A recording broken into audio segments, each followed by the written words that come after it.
I got an exciting package in the mail, and honestly, I just wanted to play with the products. This is actually my final Sephora sale order. I picked up 2 new items that launched during the sale, and I cannot wait to get them on my face. I have the new Givenchy Prisme pressed powder, which I've heard from you guys, and I saw Nikki LaRose's video. This is as good as the OG pressed powder. We'll see about that. I also saw Armani launched a new luminous silk cheek tint in a shine finish. So it's gonna be a casual video today. I really just want to play with my new items. You guys know I'm a makeup lover, not just at heart, it's very obvious based as you can see by my career, but I'm a makeup lover. When I get new makeup, I want to play with it. This came while I was out of town. I told you guys last week I had family visiting, and then right as they left, we headed to the airport to go to a destination wedding. I just got home last night, so I'm kind of playing catch up, getting the house together, laundry, groceries, all of that stuff. And I just wanted to take a moment, and I wanted to play with my new makeup. So I threw on some random products around me. I'll have them linked in the description box for you guys. So we're at a halfway point. Oh my gosh, my nails, they need shaped. They grew so much. I'll work on that tonight.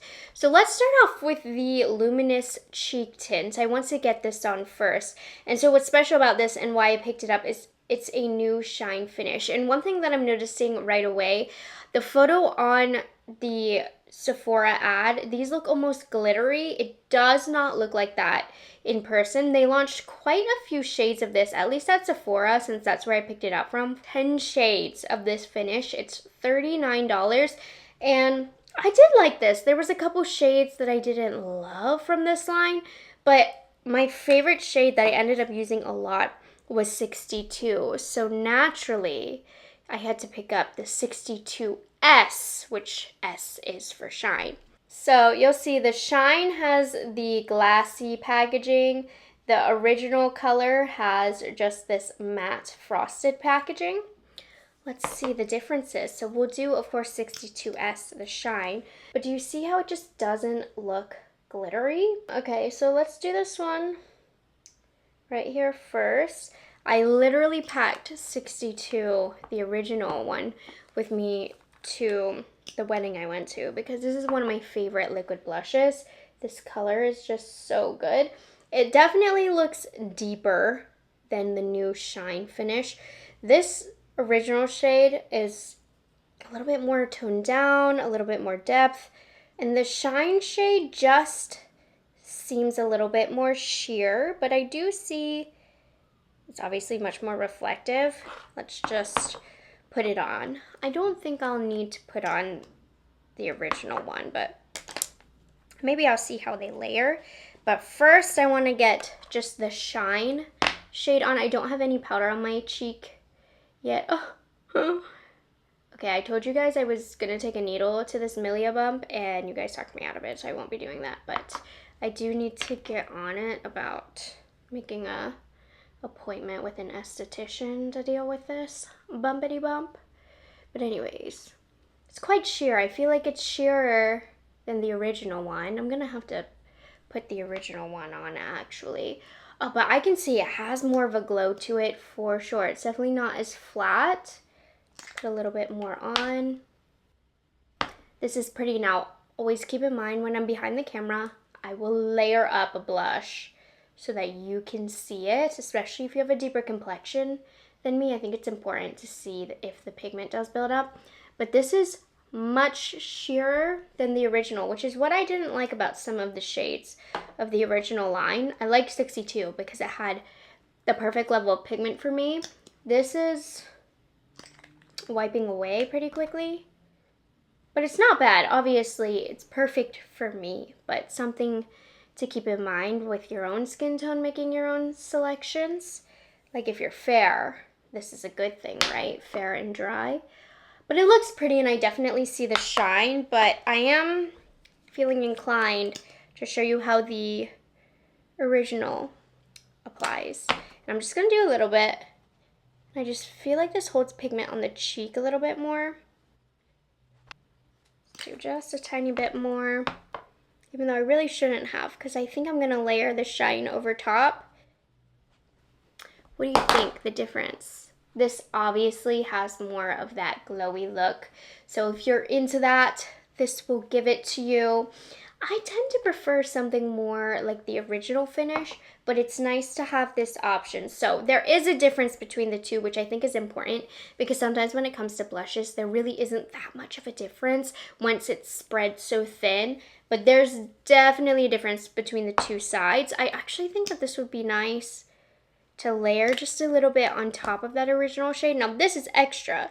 You know, if you have 62, you might be like, why would I need 62S? But it does add a little vavoom to the cheek if you layer them. They obviously work really well together.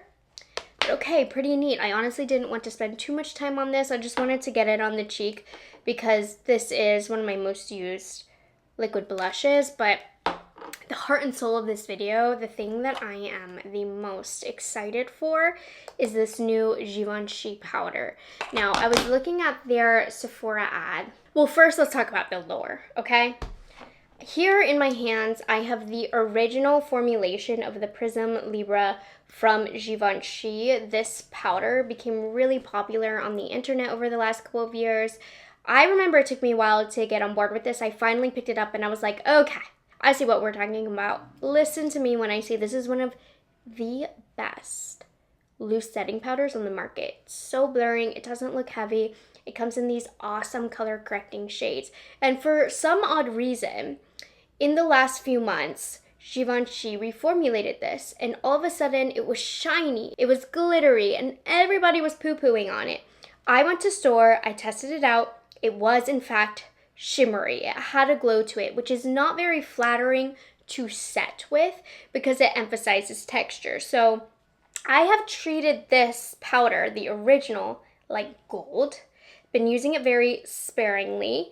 I did not waste my money out of protest on the new formulation, but I did see from Nikki LaRose, who was a longtime fan of this powder, and from comments from you guys saying that the new Givenchy Prisme Libre blurring and color correcting matte pressed powder is as good. So we're gonna do a side by side. I'm not gonna compare it to the glittery one or shimmery one because I didn't buy that one.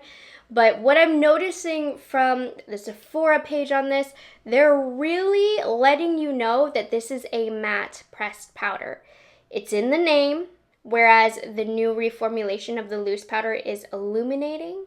This one says it's blurring, it's matte, in the name twice, and the product description: an ultra blurring and color correcting 4-color pressed powder that offers a natural matte finish. Natural matte. Refines the appearance of pores and blurs imperfections.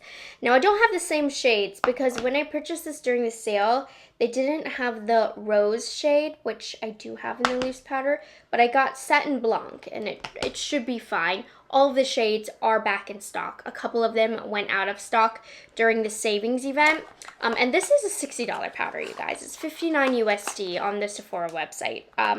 I will pay that for a powder easily because I think powder can be one of the most transformative parts of the makeup routine. It can completely blur, flatten, snatch the face. It really seals the deal with makeup. It makes it last longer. It is one of the most important steps. So for comparison's sake, I'm gonna I'm gonna use and dip into my very precious powder. So come on in. And you know, I have protruding eyeballs, right? So it creates some creasing here, some hollow under eyes, if you will. So I'm just gonna press that out. I'm going to use a Kosas sponge. It's times like this that I love my super zoomed in HD camera that shows everything. So I'm just gonna use my Kosas powder puff. Like I said, this is the rose shade of the loose powder, and you see what's left over?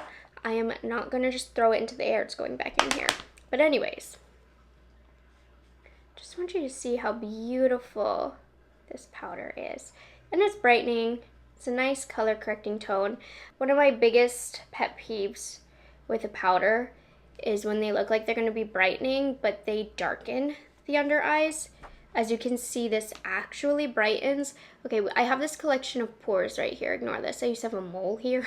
That's just a scar from that, but